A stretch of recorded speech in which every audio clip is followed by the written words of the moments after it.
So, we've spoken about in the past, and I think these are one of the things that it's worth hearing over and over and over as much as possible, as often as possible. What is it about relationships? What is it about relationships that is so important to us? Okay, great. Shkoyach.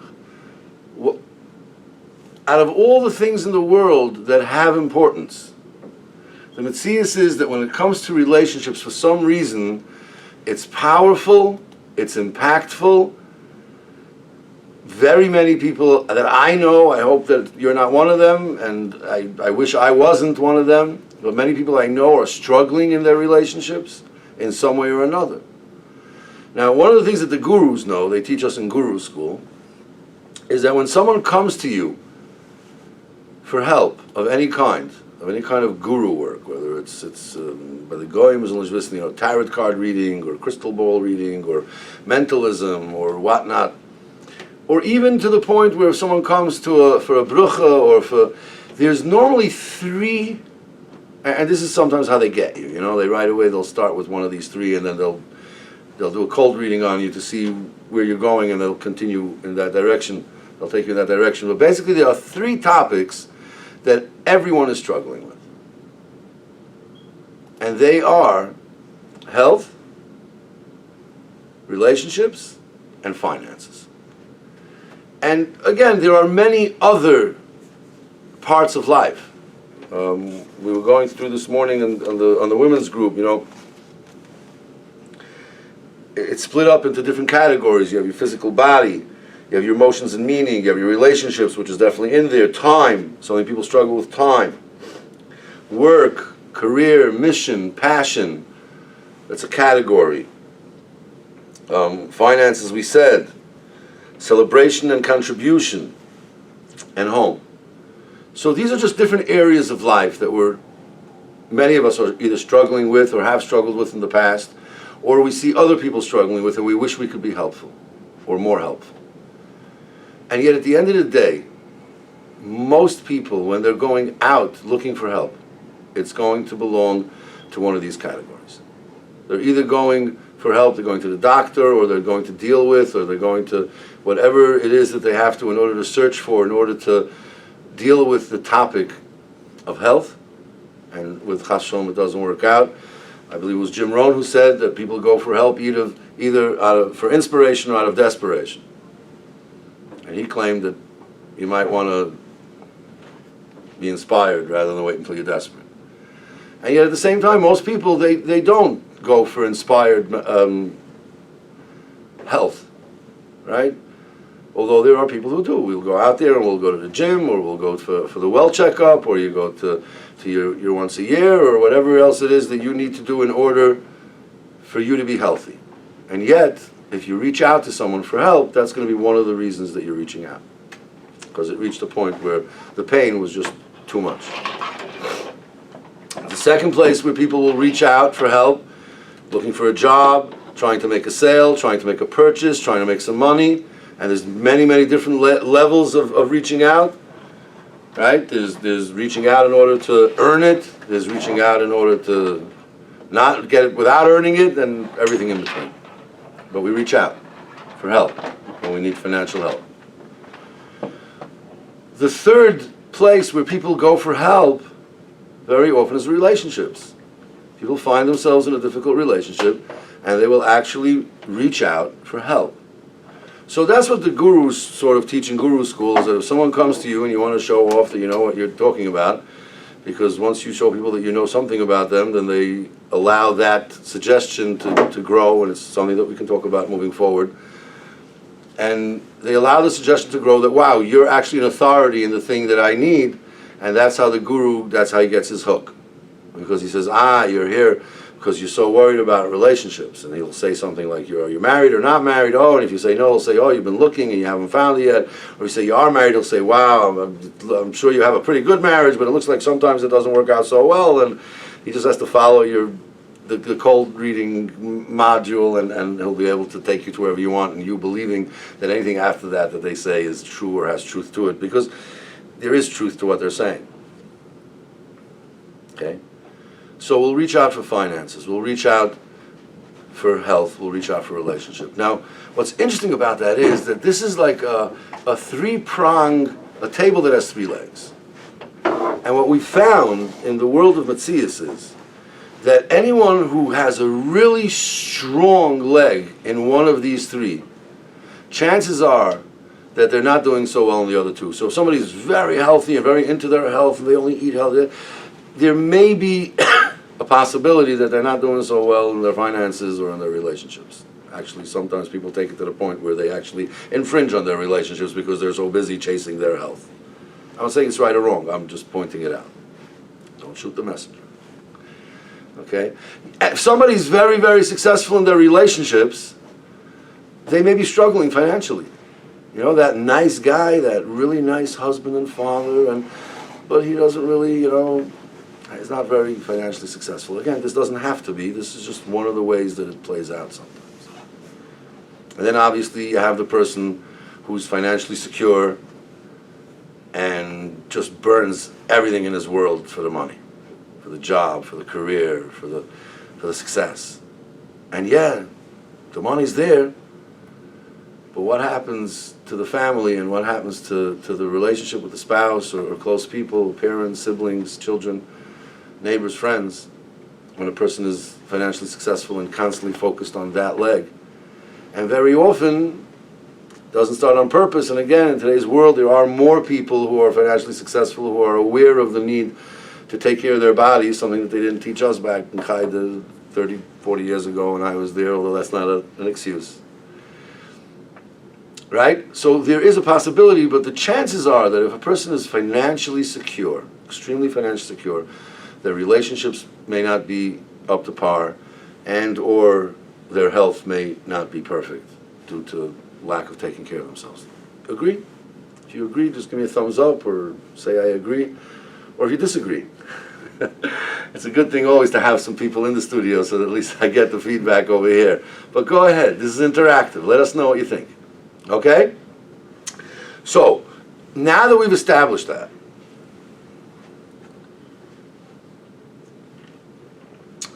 iced coffee, I gotta be careful not to get my shirt dirty.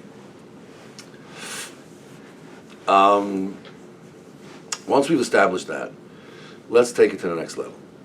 Okay? At the end of the day, this is the interesting thing, is that as we're going to learn the things that we're going to talk about today and moving forward, we're going to realize that whether it's money, whether it's health, whether it's food, it's all about relationships.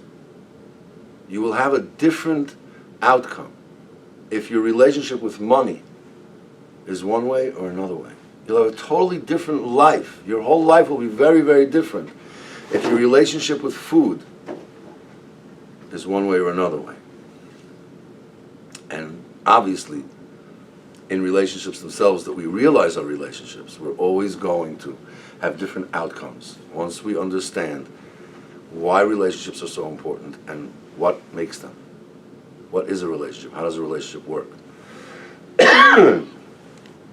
So of course, we always talk about that there are three things that are impossible for a person to know. And again, when I say impossible, I don't mean impossible ever, I just mean that most of us are not there, either yet or at all. And there's three things where we often fail at understanding our value or being able to read what's actually happening. The first one is, we said, is in time. If I take away all of the different signs and signals, if I take away the sun and the moon and the stars and the shadows, and if I take away any external identifier of what time it is, what are the chances that after a very short time we will lose our sense of time and we won't know what time it is? Yes or no? Right? It's the same thing with space. If I put you in a capsule and I give you everything in there that you need, within a very short time, I take you anywhere in the universe that I want to take you, or put you, or you're taken. Within a very short time, you will lose your sense of space. Because without external indicators, I don't know where I am. In order for me to know where I am, I have to sort of know where I was, how long it took to get there, and even then, if I'm not really good at this or highly trained, I probably will have no clue where I am within a very short amount of time. And it's the same thing with time. You put me in a capsule, you give me everything in the world, or if I'm underground and you give me light and you give me air and you give me food and water and everything I need, but you don't give me a clock. And I don't have the algorithm. I lose the algorithm of light and day and night. Within a very short time, I can get confused what day it is and definitely what time it is. So here's the thing. In order to know what time, and in order to know where I am, I need to have an external indicator. I need a baseline. And then I can work my way from my baseline to figure out where I am. To know who I am, to know my own value, I also need to know based on a baseline.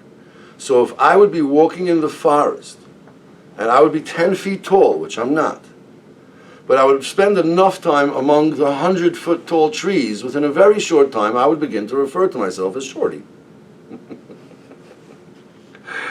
Right? Because in relation to the trees, I'm short. Even though when I go into town or I hang out with my human friends, and being that I'm more in the 6-foot range, and some of my friends are 5'5" or less, or even the ones who are more than 6 feet, I know in comparison to them if I'm tall or short. And that's how I know my height, my weight. Are you rich or are you poor? Well, that depends. Who are you comparing yourself to? If you're comparing yourself to people who have less than you, then you're rich. If you're comparing yourself to people who have more than you, then you're poor. So in relation to who or to what is going to give me my feeling, my sense of self. Because without a benchmark, without a comparison, it's very difficult for me to figure out who I am. Now, of course, once you have all your comparisons and once you've been in your system long enough, you can claim and say, well, no, Chaim, I really do know who I am and what my value is, and I'll say good for you, because that just means that you know who you've been subconsciously comparing yourself to all these years.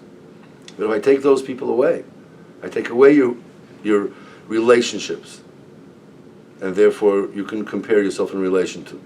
Or if I put you into a whole new environment of a whole different type of people, different standards, different styles, different, whatever's going to be different, how fast will you adapt, or how long will it take you to figure out who am I? And sometimes this can happen. You get a new job in a new company, and even though in your previous job, in your previous company, you were quite successful, and you knew who you were, and you knew your status, and you knew if you're from managerial, or if you're from the C-suite, or if you're just whatever it was, and now all of a sudden in your new company, it takes you time to figure out who am I in this company. Well, wait a second. If you know who you are, independent of any externals, then you should know who you are. And guess what? There are people who are better at this than others. And it's something that we can learn and we can work on, just like we can work on knowing what time it is. And just like I'm sure that there are people out there, if they have an important enough reason to, they can figure out through some internal process where in the universe they are without those externals. I do believe it's possible. I just believe that you have to have someone you learn it from who already knows it, unless you're going to spend a lifetime trying to figure it out yourself. And it definitely is going to take practice to figure it out. So being that time and space is not our topic, let's focus on relationships. Because that's where we're taking our value from. I'm taking my value if I'm smart or I'm stupid, depending on if I'm hanging out with people who are smarter than me or less smart than me. And Chazal teaches that we should always strive to be rather the newcomers to the powerful than to be the head of a group of those who aren't striving or aren't working on it. Right? So that's what we want to do. In order to do that, let's take a step forward.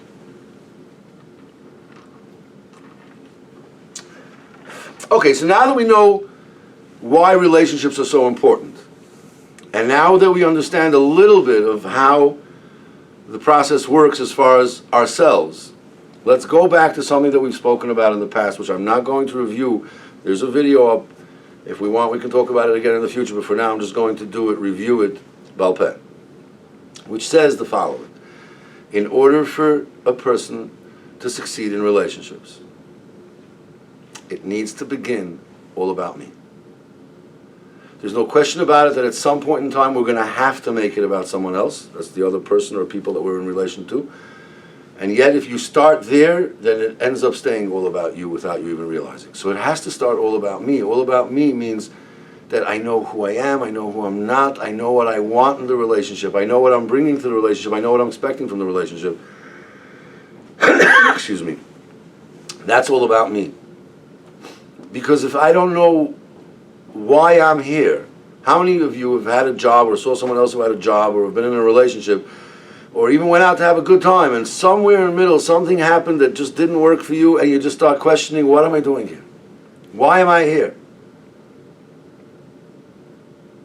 Now it's very sad if that happens at your job, and it might be even sadder if it happens when you're going out to have a good time, but imagine being in a relationship and waking up every single morning and asking yourself, why am I in this relationship? Now obviously we don't ask ourselves why we're in a situation if it's going good, right? You ever saw someone having a good time and say, yeah, I wonder why I'm here? We only ask that question if it's not working for us. If it's working for us, then we don't care why we're here, right? Or it means we know why we're here. It's only when we're not appreciating what's happening that we say, why am I here? And guess what? If you didn't pause before you got into this situation to make it about yourself and to figure out, what am I expecting from this relationship? What am I needing here? Why am I here? What's in it for me? What am I offering? What value am I trying to bring? What outcome do I want? If those questions are not answered, then the moment that someone else does anything that we don't like, or the moment it doesn't work out exactly the way we want it to, we question, why am I here? Why am I in this? And yet, if you did the first step, if you started out with clarity of why you're here, what you're expecting to get from this relationship, what you're planning on bringing to the relationship. And again, it doesn't have to work out exactly the way you're planning it, but you have to have that vision. Once you have that vision and you know why you're here, you did your step of all about me, and now you walk into this other person or this relational situation, which for now we're going to talk about as one-on-one, whether it's whether spouses, parent and child, child and parent, friends, neighbors, siblings. In any situation, let's talk right now for just a moment, just one-on-one. After I know why I'm here, after I made it all about me, and now we come into contact and the other person does something that I don't like. Really don't like. I'm not talking about just something, I really don't like it. It really upsets me, it really disappoints me. It's really the opposite of the way I would do it, whether it's ideological, physical, spiritual, psychological, emotional, whatever it is. The moment they do that, if I did the first step, and I made it all about me, and I know why I'm here, then whatever it is that they do, I'll be able to say to myself, it's not all about me. There's another person here who's making it all about themselves, and that's okay. Because it's not all about me. Yet if you don't do all about me first, and the person does something that you don't like, you can't make it not about yourself. That's why it's so important to always start with yourself. And although that sounds selfish, it's actually possibly the most selfless thing that you can do in a relationship is before you do anything, before you enter the relationship, ask yourself, what's in it for me? So that when it doesn't work out exactly the way I want it to, instead of running away and making it all about myself, I'll already have dealt with that part, and I'll be able to say, you know what, it's not all about me. Which will then lead us to the third step in a healthy relationship. The third gear in a healthy relationship is about you. My love, my friend, my parent, my child, my sibling, my neighbor. Not all about you. I can never make it all about anyone else but myself, although we would like to be convinced that we would for our spouses and our children and our parents, etc., etc. I would like to suggest that in those situations, it's not that we're making it all about them, it's just that the all about me is so clear as a parent that it feels like I'm doing it all about them. But really it's just I'm doing it for me as a parent, for my child. I'll do anything. I raise my children hearing the saying over and over, I'll kill for you, I'll die for you. I don't want anyone to take that literally in any way. But yes, that's what my message to my child is, because I know that all about me is already in there. And then when they do something that I'm not crazy about, I can say, it's not all about me. And that helps me make it about them. Now, going through this process, as we spoke about in that webinar, which you can go back and take a look at, what ends up happening is that if you have two people going through this process, and they're starting out all about me, not all about me, all about me, not all about me, like I said, watch that webinar. It's very, very powerful, and it puts everything down, and I believe I wrote it down very clearly. But just for us, for now, to understand where we're headed, when all about me, not all about me, and then you make it about the other person, and they're doing the same thing simultaneously, eventually me becomes we, and we become us. And then it becomes all about us. And then once it's all about us, now when we get into relationships with our neighbors and our friends and other people and our in-laws and our siblings and our in-law siblings and et cetera, and we now all of a sudden it's all about us, and then we have to make it not all about us. And once we make it all about us and then not all about us, we can start making it about them. And if they're doing the same thing, at some point, they and us become a new we. And then it becomes all about us, and we keep on doing this until we build a community. And that's definitely something, thank you, that's definitely something that is important for us to understand. Anytime you come to a simcha, and this is something, unfortunately, that you can see often at a afruf, let's say, and everybody is so chashuv. It was grabbing good where it was, for focus reasons. But it's okay, whatever it is, it's fine. Just a little behind the scenes work going on. So you come to a simcha, and very often it's a afruf, and you have a beautiful family, you have a huge family, you have very chashuv people, and each one of them is chashuv in their own way, and yet for whatever reason, this one can't sit next to that one, and that one can't sit next to this one, and this one has to be on this. And you realize that, wait a second, there's someone here at the top who just got stuck in all about me. And that trickles down. And no one learns how to make it not about themselves or ever about anyone else. And it's very sad. And I'm sure that this is not something that you see often, and I'm not chas v'shalom judging or blaming anyone. I'm just pointing out where that type of reality might come from.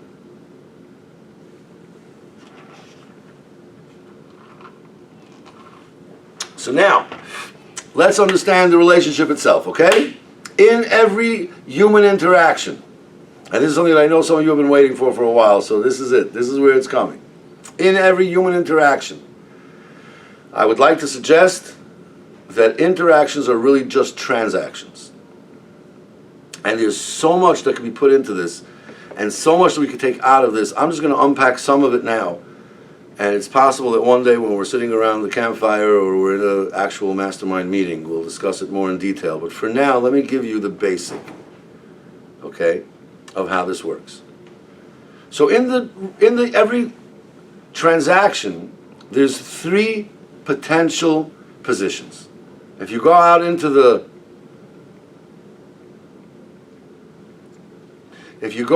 sorry about that, I was doing something that I shouldn't be carrying. Wasn't my problem. When you go out into the marketplace, so there are three potential positions. You're either coming to the marketplace to sell something, you have something that you want to sell, or you're coming to the marketplace because you're a purchaser and there's things that you want to buy. Right? Anything else? Well, guess what else you find in the marketplace? Whether you like it or not, there's always going to be some. And those are thieves. Whenever there's a marketplace, you're going to have thieves. So you have buyers, you have sellers, and you have thieves. You'll say to me, yeah, but I'm sure that there are others. I'm begging you, please, you have your keyboard in front of you. If there's anything else that you could think of, go ahead. Give me another position besides buy, sell, or steal that's available in the marketplace. Okay? So now the question is this. And remember, we're talking about relationships, okay? We're not going to talk now about commerce, although what we're about to say applies to every relationship, to every human interaction, including commerce. But we're focusing on relationships, so we're going to use the language of commerce just as a metaphor in order to apply it to relationships, so that when we connect those ideas, we can take the abstract and connect it to our actual situations and experiences and gain from it, and not just as information, but as knowledge that we can use. As I always quote the Ramban in the Igeres, excuse me, to his son, writes, "V'chashatukim in asayfer, t'chapais b'ashlu madatu, em yesh bo dover ashatichin l'kaim." After you learn something, seek for a way to apply that knowledge in order that that knowledge should have a kiyum by you. Okay, so anything that we're learning, anything we're talking about, if all you're doing is sitting back and listening, that's wonderful, and I hope it's entertaining and it's informational. At the same time, though, it's what you're going to do with this information that's going to impact your life moving forward. And if you do nothing, it will do nothing. And if you do something, it'll do something plus much more, hopefully. Okay? So, in the interactions in the marketplace, there's either buyers, sellers, or thieves. Now, here's the question. Question number one is, and this is where it gets a little complicated in Western culture, you know? Because in Western culture, what I'm about to say is the exact opposite of everything I'm about to say. And yet it somehow seems to work. So we're going to have to make that work for ourselves. And we will. For starters, though, who initiates the purchase in a healthy interaction? In a healthy transaction, I would like to suggest that it is the buyer who initiates. The seller comes out, he puts out his wares. Right, we're going into the market, the mark. Like all the stories.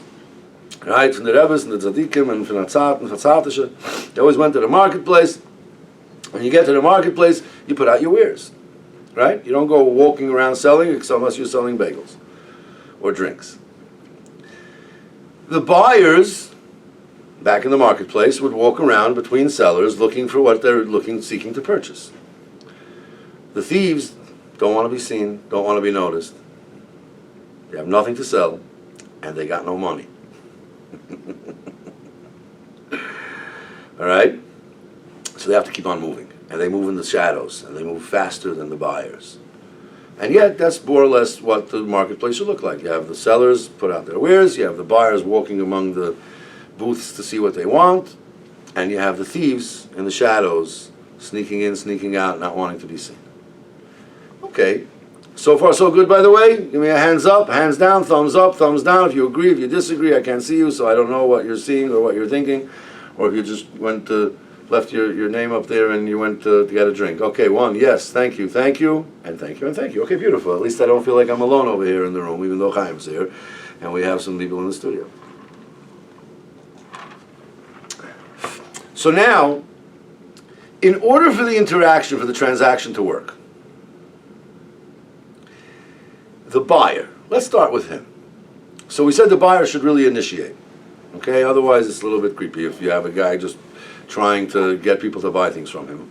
Although that's going to tell us a lot about how badly he wants to sell, which may turn him into a buyer. And this is where it gets confusing. In relationships, bichlal, and in transactions, avada. Okay? This is what we have to learn how to be able to focus on. When we talk about moving forward, we're going to talk about center of gravity. We're going to talk about where's your focus. We're going to talk about who goes first. All of these things are going to become very, very important in realizing that we actually have control over the interactions. And we don't have to be controlled by the other person, as long as we're willing to play our role in the proper manner. So in the relationship between the buyer and the seller, in order that the transaction should be a proper transaction, who does the buyer need to focus on? Whose needs is the buyer supposed to focus on? Their own or the seller? Go ahead, someone type something just so I can see it. Who should the buyer's needs, whose needs should the buyer be focused on? Right? Oh! Yeah, I get that, G. So the buyer needs to be focused on their own needs. Because if they're going to focus on the seller's needs, they're going to go home with things that they didn't need, they didn't want, their wife's going to yell at them. And if they had a boss or if they have to actually sell something and make a living from this, how are they going to do that if they're focusing on other people's needs? So the buyer has to focus on the buyer's needs. Okay, does that make sense? The seller. If the buyer comes to a seller, and someone just told me this story a few minutes ago, about how they walked into a store to buy something, And the moment that the seller started pushing a certain product or a certain type of product, the buyer, who was telling me the story, started feeling very uncomfortable about the whole purchase. And realized immediately on an instinctive level, on an intuitive level, that something is off over here. I keep telling the person what I need, and they keep telling me what I need, which is different than what I know I need. The only thing that they were able to conclude is that the seller was trying to push what either they make money on, or they make commission on, or they have too many of them laying around, and not on the needs of the buyer. And what happens then? What happens when the buyer feels that the seller is more focused on themselves than on the buyer? Themselves being the seller. They feel uncomfortable. They feel like you're trying to force something on them. They feel like they're being attacked. They're being taken advantage of. Right? Leaves the store, right? And yet we're going to teach you a way to turn that around, to flip that around. Because as long as you play your role properly, and this is in all relationships, if you play your role properly, there's an automation system in place. It doesn't mean always, but far from never, that's going to help the transaction switch from an unhealthy transaction to a healthy transaction. And this is something that I would like to teach you and help you practice moving forward. Because not buying what someone else is selling, if it's not what you're buying, it's not what you came to buy, is a skill. Many of us have been buying our whole lives, excuse my language, the BS that other people were trying to sell us under so many different circumstances that we've become frustrated. We've become raw. Anytime someone just seems that they're trying to sell us something that we didn't come to buy, we immediately react. Our chip on the shoulder that we spoke about during one of the previous webinars just immediately reacts to that. It recognizes that as that's not behavior that I'm willing to live with anymore. And that comes from us buying so many things in the past that didn't help us, because that's not what we were there to purchase. So in order for us to be able to have healthy relationships moving forward,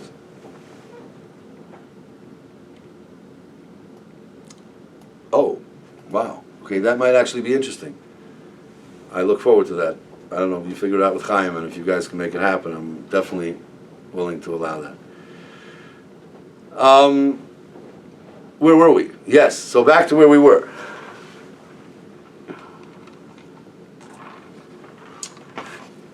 The buyer needs to be focused on the buyer's needs. The seller needs to be focused on the buyer's needs. Otherwise, if the seller is busy with their needs, then the buyer does not feel comfortable making a purchase. So far, so good. Whose needs is the thief focused on? So the truth is that we're not suggesting that anyone is actually stealing anything in a relationship or stealing anything in a transaction, in an interaction, although it is happening. And it's very unfortunate when it does, and it's definitely something that should be focused on, dealt with, spoken out, person to person, in an individual way. This is not the forum for fixing a problem that you have in your life. This is a forum for learning what's working, what's not working, so you can do more of what's working, less of what's not working, and maybe realize the need for joining either a mastermind group or sitting face-to-face with a coach or someone that can help you with these issues. This is not meant to replace the help that we need at times to be able to take care of issues that need focus, direct focus. Okay, so this is a forum for conversation. So when I say thief, I don't mean someone who's actually stealing. What I do mean is the following. If you're the buyer and you're focused on the buyer, you're a buyer. If you're a seller and, okay, thank you. If you're a seller and you're focused on the buyer, then you're a seller, and that's fine. Figure that out, whatever that says over there. Oy vey. Oh, we have to. 100%. I just need a chance to actually read what it says there, and then we're going to be able to use that information very, very soon. Okay? So if you're the buyer focused on the buyer, or you're the seller focused on the buyer, the interaction, transaction could be amazing, could be healthy, it could have positive outcomes for everybody. The buyer gets what they need, the seller gets what they need. I'm going to say that again because this is a very important part. Very often people ask me, well, if I do for them what I need to do for them, what's in it for me? So first of all, that just shows me that you didn't do step one, it's all about me. Second of all, I explained to them that the seller gets what they need from the transaction by providing the buyer with their needs, because that's when the buyer pays. That's when the buyer gives the seller that which the seller needs out of the transaction. But you don't get that by focusing on your needs, because if the seller is focusing on their own needs, as we said earlier, then the buyer begins to feel pressured. The buyer begins to feel as if they're not the buyer, they're the seller. And if they're a buyer, they don't want to feel like a seller. So far so good, does this make sense?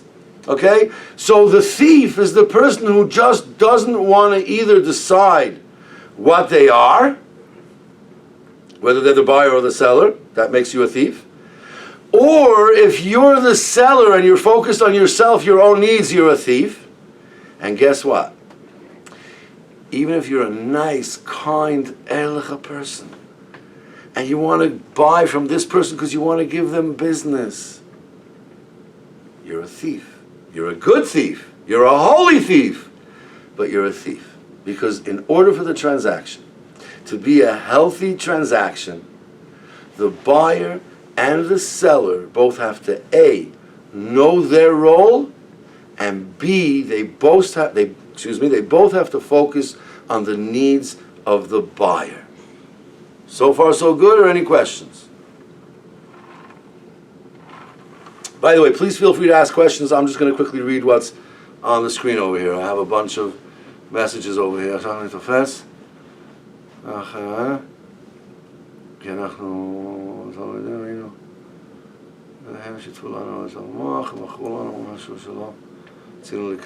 right.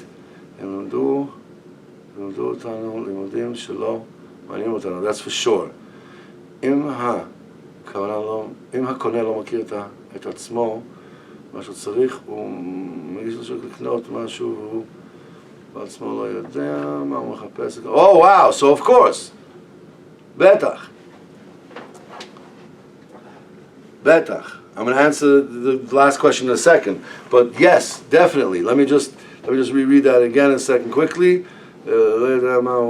So the first thing that we talk about, and we're going to talk about it as many times as we have to talk about it until we get it. And when I say we, I mean me. And that is that before you do anything in the world, you have to set an intention, a clear intention, in order for you to be successful at whatever it is you want to be successful at in this world. If success is not important to you, if results are not important to you, if whatever happens, happens, and you're happy with it, and you're not upset, you're not disappointed, you never get angry, you never get jealous, life is just hunky-dory and amazing for you, then ignore the next thing I'm about to say. But if you've ever tasted disappointment,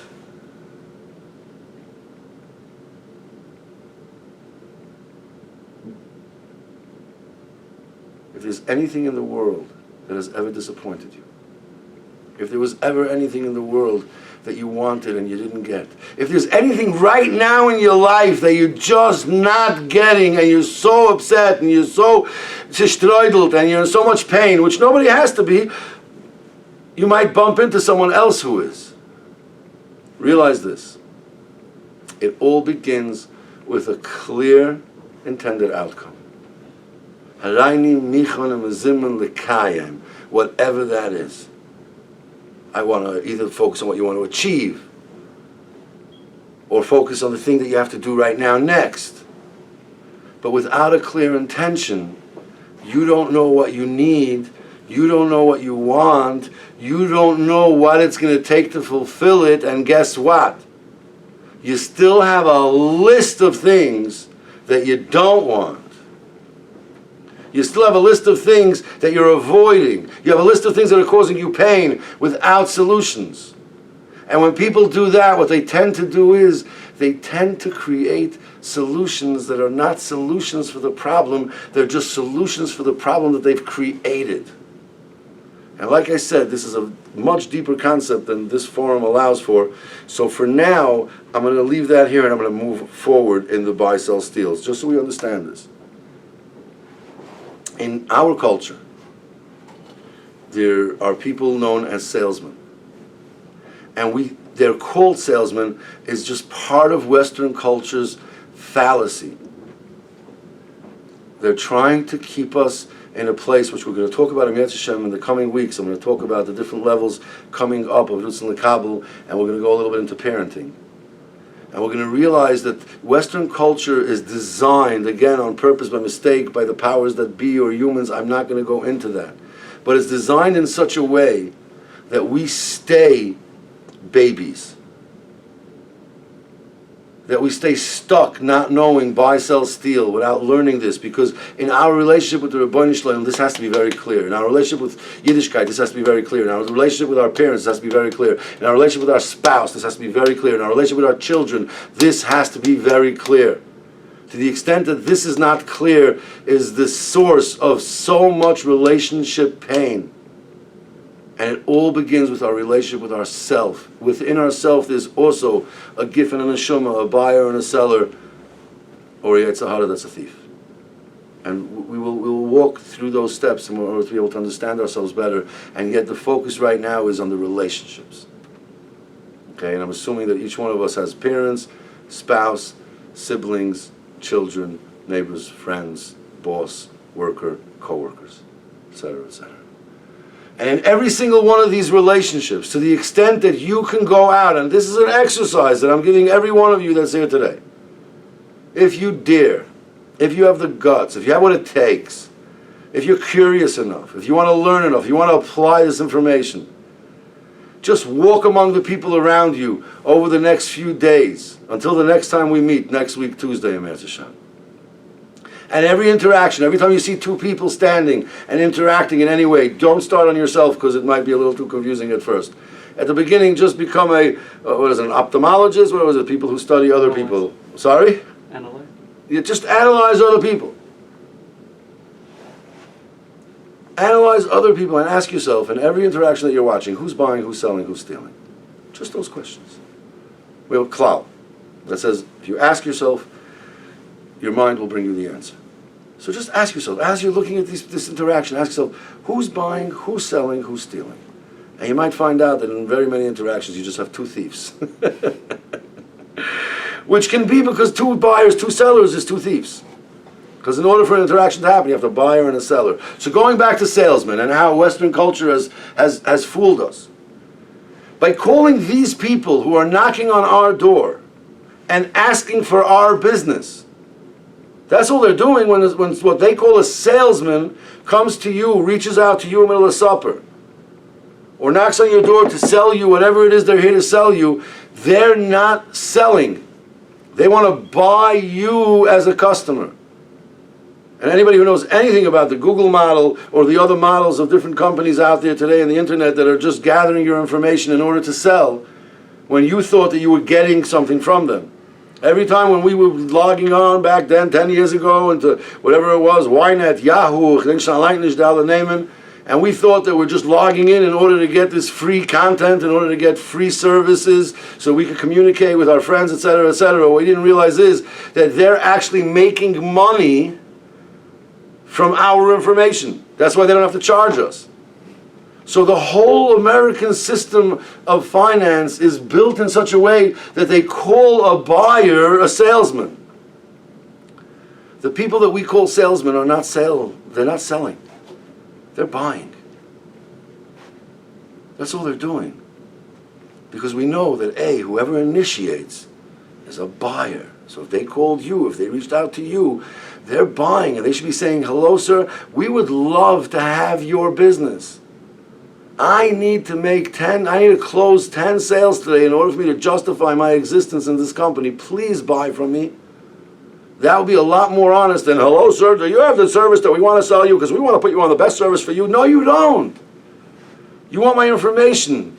You want my business. You want my money. You want everything, but you're not focused on me. You're focused on you.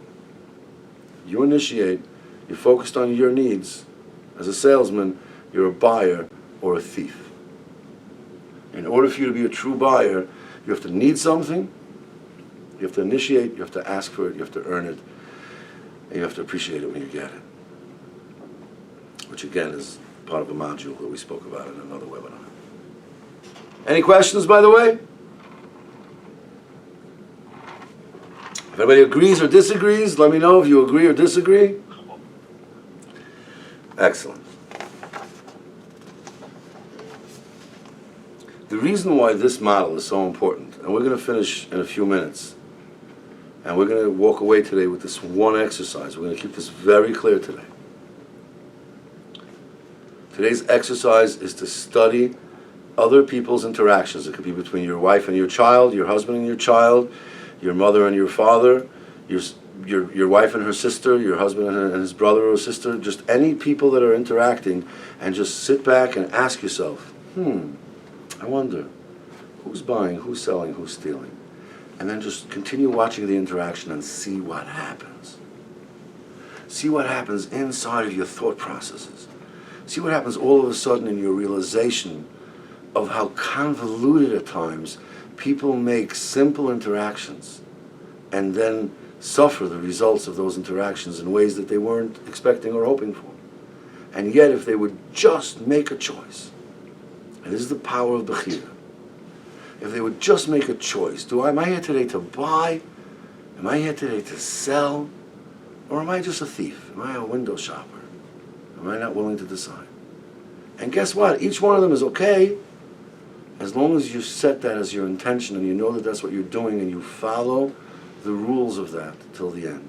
And I would like to hope that none of us make being a thief our go-to. It happens at times.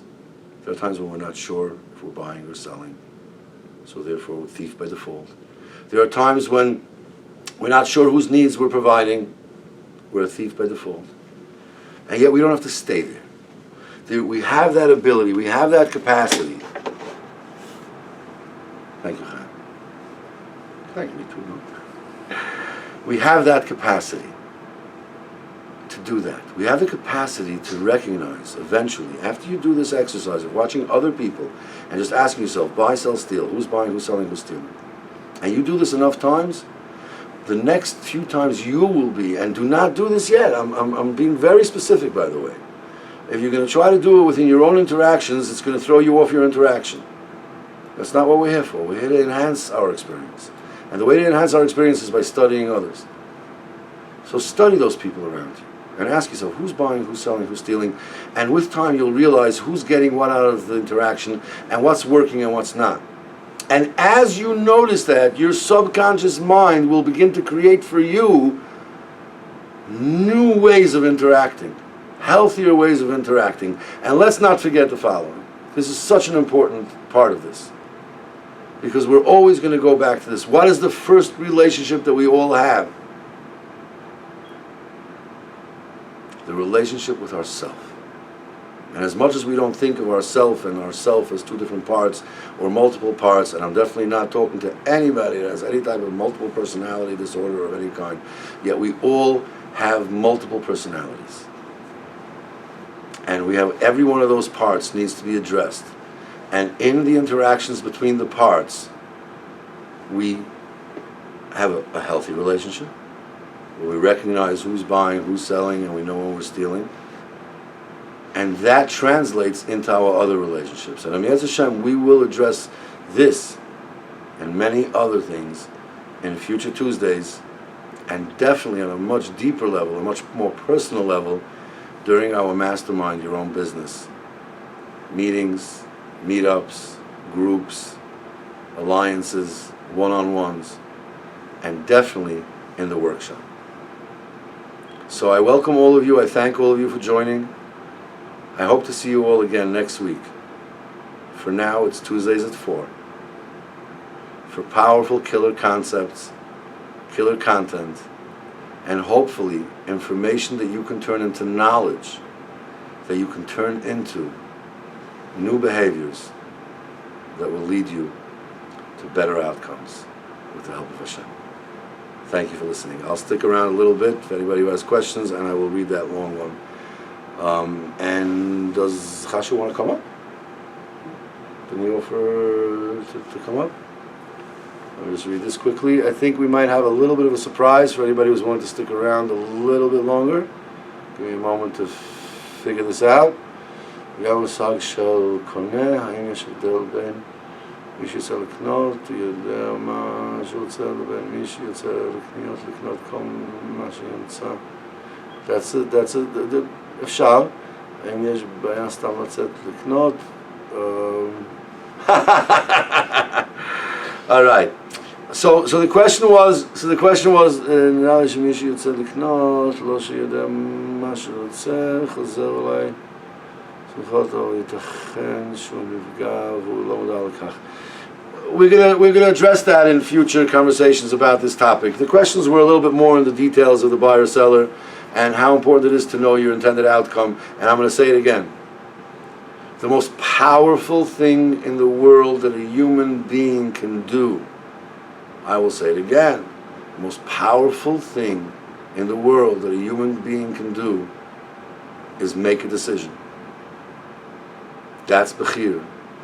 The moment that we make a decision about what we want, the whole Bria begins to work for us to help us achieve that, regardless of whether or not we ultimately will, or if we will the way we want, or within the time frame that we want. But you have to know what you roitze. If you don't know what you want, then and the whole Bria is standing ready to serve you as soon as you tell them what you want. And yet most of us know a million ways that we don't want. We know a million things that we don't want. And we're focused on it, and we talk about it, and we're living it. And yet you say, so what do you want? And it's very difficult for us to formulate that. And yet that decision, that choice, has such a koyach, has such a power, and it delivers time and time again. Setting an intention is knowing what you want. And when you set an intention of whether you want to buy, sell, or steal, lo mishaneh if you know exactly what you want to buy or not, or sell or not. But the minute you have an intention, for instance, what happens if, let's say, someone calls me? Hello? I didn't initiate the call. How can I set an intention? I don't know what the other person wants, and that's how much most of us live. You don't have to know what the other person's intention is as long as you know what yours is. And yet most of us live in the intentions of others. And again, these are so much to talk about on these topics, but just so we understand this, your lack of self-esteem is a black hole in the relationship. Your inability to set an intention just because the other person reached out is taking the control over the narrative away from you. But if you know what you want, my wife calls me, I pick up the phone, I see it's her on the caller ID. There's no caller ID on this because this is. But anyway, I check and I say, oh, it's my wife. I can still set an intention. From the time I see it's her until I pick up, I can set an intention. Do I want the intention to be I should figure out what's for supper? Do I want the intention to be that I should be able to get back to work as fast as possible? Or is my intention to give her a few moments of whatever it is that she needs? Am I buying? Am I selling? Am I stealing? Just set that intention and watch what happens. Thank you for listening, and I look forward to seeing you next week, Tuesday at 4. And if you really want to rock this information and take it to the next level, join a Mastermind Summer 2020. Join us on Sundays. Join something, do something, track anything, do the work. It's going to bring you the results that you've been so badly looking for.